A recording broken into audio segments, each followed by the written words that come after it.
How is it that in a culture of being completely plugged in all the time, we still feel alone? It's like you'd think the social media empires we've built would fulfill all of our desires, but they don't. In fact, I'm not sure I've ever felt more unknown. We live in a world that aches to be accepted, that aches to feel some kind of importance. We sacrifice some of the most precious moments in our lives for other people's endorsements, leaving valuable things left to rest dormant. Wake up. What is the desire of your heart? What is the heart of your desire? Wake up. We spend far too much of our time questioning whether or not our desires align with everyone else's.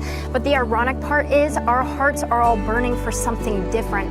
That's one of those things that gives our lives this wild significance, knowing that our passions can make a lasting difference. But a lot of us seem to hold back, though, as if we are unqualified. So we set a lot of our ideas, desires, and longings aside. But here's what we're missing. Those desires in our hearts aren't there by mistake. They're love letters from Christ. They're invitations to life. We seem to be caught in this trap of chasing a certain image, believing maybe then our lives will have some kind of meaning. But it's a lie that's incredibly deceiving, because ever since the day your life began, God gave you a unique purpose, spoke over you, declaring your life worth it, instilled in you desires and aspirations deep within your spirit. Not only do they move you, but they touch every life you encounter. They echo of His radical love, His beauty, and His power. And the wild thing is, regardless of your mistakes and faults, He adores you. You are the one He wants. He considers your heart every second of every hour.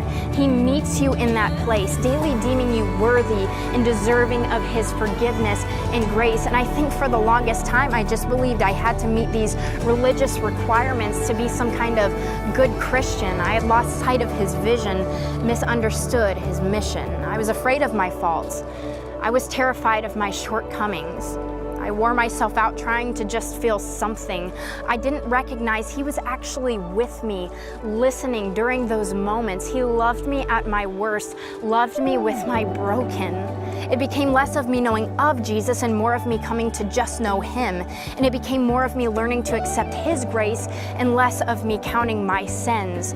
Because long before I'd been born, by Christ's obedience, I'd been deemed forgiven. His whispers of invitation are engraved in our existence. And through Christ, our stories and lives can make an incredible difference.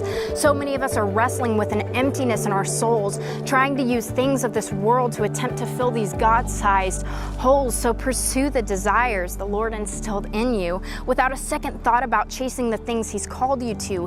He calls us to push forward without hesitancy or fear of the future.